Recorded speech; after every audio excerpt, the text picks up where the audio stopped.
Bad Black avuddeyo n'awa Kim Swaga essaawa 48 ng'aleese obujulizi obulaga nti nno yakola DNA ku mwana waabwe ayitibwa Davina. Okitegeera nno mukwano ensonga no bweziti weziri nga woli mu kulaba akatambi ako. Katusoka tubeere nga tukuwa akatambi kano tukomewo tubeere nga tutemaatema mu nsonga zino oba mu lutalo oluliwo wakati wa Kim Swaga kwossa ne Bad Black.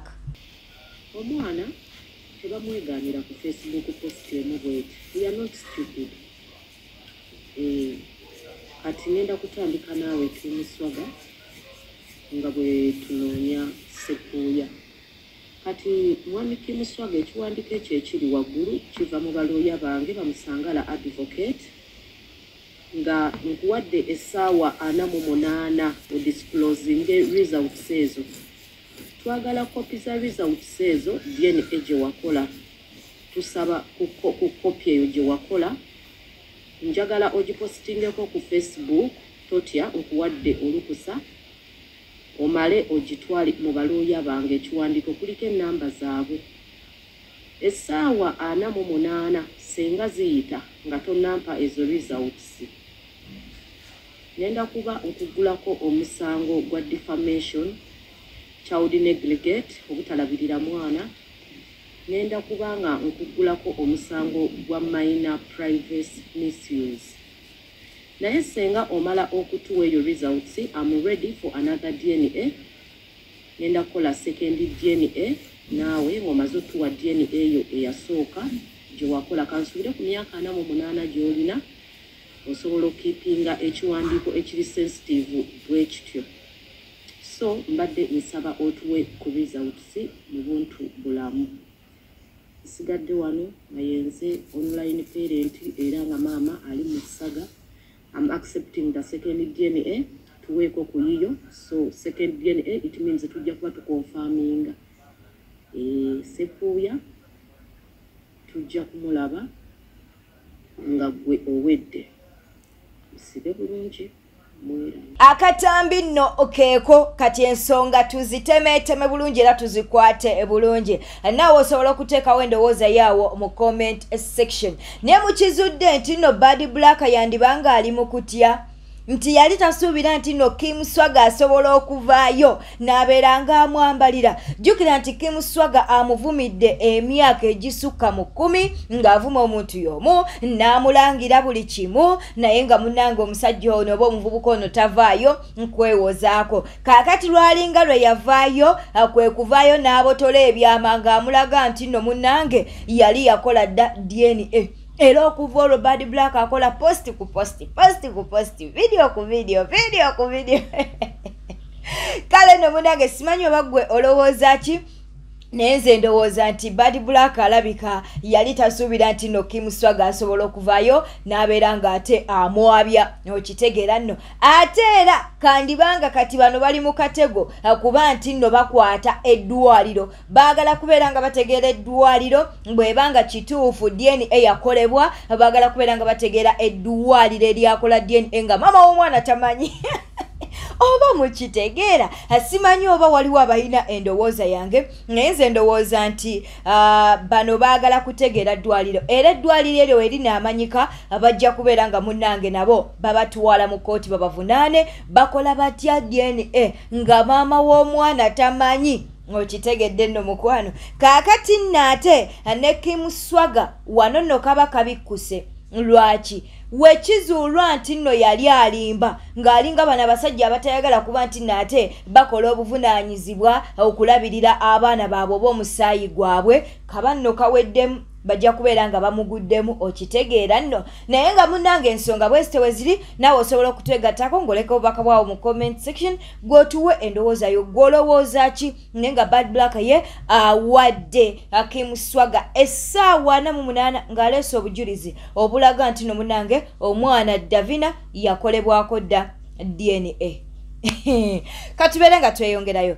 bwe tweyongerayo Pastor Aloysius Bujinga avudde mu mbeera ono nno atabuse nsonga za kuba nti no munnange olugambo luli mu kutambuzibwa nga Susan Makula mukyala we wali olubuto avuddeyo n'abuuza nti mwatandika ddi okulaba abali embuto nga temubuuziza n'abo be mugamba nti nno bali mbuto naye munnange Pastor Bujinga twagala okuloopera nti omukozi wo full figure ye yatandika ekiboozi kino full figure ye yatandika ekiboozi kino nalyoka agamba nti no munnange Susan Makula ali lubuto era munnange ne tusanyuka kale no katubere nga tukuwa akatambi Pastor atabuse osanga omuntu ng'alikodinze n'okulikodinga akakasa nti oli lubuto nga gwe nanyirirwo obeera mu ggwanga ne nga takubuuzaako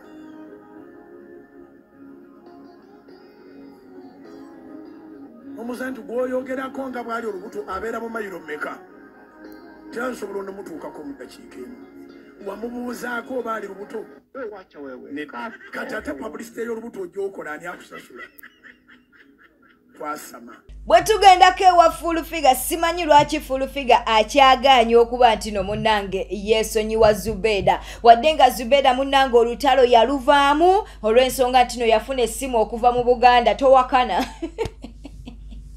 kaakati nno ye full figure akyagenda mu maaso n'okuba nti naasabula Zubeda kyatamusabula kyatamwogerera kyatamuvumye nga tekiriiyo katukuwe full figure munnange ate nga ddamu buto okwambalira Zubeda oba Shamim Mayanja kati muno siriko makeup mwade mugamba ate ne makeup akwata balungi ate omulyamu kwa lukwati misiriko wadde ka makeup n'akantu nulya bulungi tani kukunetegereza olaba wenekola siriko makeup Mademoiselle, makeup. I'm wearing makeup. Just I'm beautiful. I'm beautiful. I'm looking good. I have a favor. I don't even cause wa mikisa.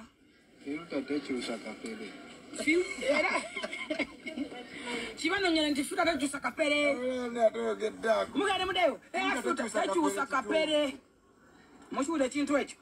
Kakati nzadi mukazi Justin mukazi mulungi. Olokubamba leka netukama akatono kebalina keeko just by n'olaba buno obukutubba obukazi obukulu babayita abaana mulayini kajja babayita abato kajja babayita abakulu kajja babayita abakadde kabeeramu kali awo kali disorganized obulamu bwako kalina bwalizi kampi nnyo ng'obulamu bw'ensi eno kakutubbala kalipa kalinga obusekerezi n'obusekere kalinga amagina g'envunza ana do you remember envunza do you know envunzas envunza bagirata mu Luzungu can you tell me jiggers is it jiggers katunulanga jiggers n'obutunyambo wasoma kigwe mwepanga mu mukola makeup tubayamba buyambe tubawamuka break kuba n'obusajja mu obuto tujja bulya kati tubasaasa ne twekuumira mu myaka gyaffe mingi ne tugamba katusaleko envi Mama, thank you so much. Who's this one? Prince and Pat David. Thank you so much. Tubayamba buyambi ne tubawamu break kubanga mwalemwa mwe banaku mwe muunyensu mwe mutuya n'enkwawa temumanyi we muli disorganized mulinga kiteezi ano ne minister nti so mujeko muli disorganized mulinga kasasiro w'ekiteezi temuli separate temusobola kuseparatinga mu kifo kimu ate sikwata ku musajja n'asinga kyekiwonde sisakwata ku musajja n'akuddira wallahi yamunda era Allah w'ekitiibwa tekisoboka ene umanga transformer muvako wabutinginyinya bamwafuna mmwe Katonda nga yakoye yaba wabugole yabalozako buloza tena ko kakulemera kali muli kati balingiza omusajja ne yefunyo kasukolayo fe tulina taboka kundiri transformer ate bw'obanga ntakula ng'okimanyi nti nina maama wange omulogo nina maama wange maama fiina era mmwe mujja kutegeera mpola bwestayi bw'obanga nnwana manya nange gw'olwanyisa situdde oba olwana okunjawo endi nange nnwana okwemerezaawo ate nina Yesu omulamu nze nasalwa nabbi Samuel Kakande kyova temunsobola man of God tonsobola nze babulira mmwe abannerijjako tonnerijjako tomanyi gye nava nze nkwidde mu kibatu kyakana sina tata sinaani tonnerijjako ojja gena mutopa mu olulimi ng'oli ku full figure you just sindeka bule sindeka leave me You just give me a break. Oli kumpala nile akompala ntosuya na tomanyi na kumanya tosuya kunda ompala mbade ngenda kulya wo obado genda kumpa bikokoma mugenda kunyamba ki nno kikyakabye kubanga oli akuwana nga tomumanyi nze ne munyama pana babere ku social media nga bafa balayikinga bagwe dalu bati ba commentinga o commentinga togenda kunkola ki toba wa bulijjo ogenda kunkola ki soka webuzo ngenda mukola ki ogenda kunnemesa kulya ogenda kunnemesa kwegatta oba ogenda kunnemesa kweba ogenda kumpala nambe eki onjako omusala gwenfuna awe gumvaako nzake nyini ngabe emisala omanyi bensasula omwezi sinza ayina omuzigo kati muwulira mufa bwe nalungi waneta bana nange sayagala katonda yayampa tinze katonda yampa ne bompalana sifa yona nzake ebaka bwe natume sina budde kwabo abefita bangi nze nkola byange sente nfuna zange abasajja nina bange ate sikwata ku musajja nasiga kyo kyonde sisakwata ku musajja nakuddira wallahi yamunda era Allah wekitiibwa tekisoboka ene umanga transformer waliwo nekiri kunyonyi kijja kyetunulanga ekisaanikira ku toilet nkirinze singa nekifiira ku nyonyi naye kati webuuza omuntu aba akuvumira ki ekinyayo maali akuwalanira ki gasi kyemwina omumanya kati ffe tuli bannuupu nyukirya kankubuli tulina jeno wa NRM nze ni musajja wa nuupu naye omuntu yanonda mu ghetto jeno ono gwolaba yanonda mu ghetto nandeta mu bantu abantu bantegedde lwa jeno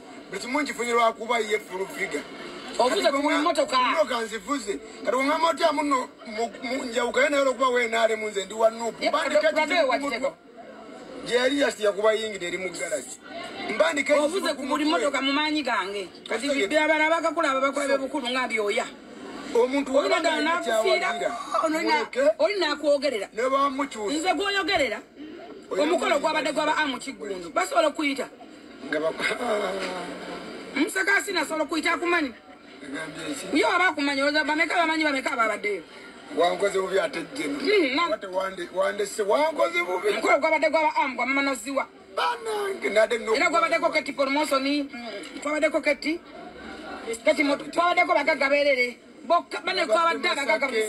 bwete etambudde obadde mulabi mulungi olekwekumira ku Newspark channel kiriza tubeere nga tutumirako ku mikwano gyaffe bano Wamanga Nsamba Kevin Charis Mutebe tukutumiddeko Nabirye Justin Vicky Florence Charisima Amina Nakalanzi Sylvia tulina mukwano gwaffe ayitibwa Sylvia Kayira tulina mukwano gwaffe ayitibwa Nakamya Namuddu Dohamada tulina PJ Investments ne tubeera ne Kagude Charis ne Adija 1991 bwete tambudde beera bulungi wera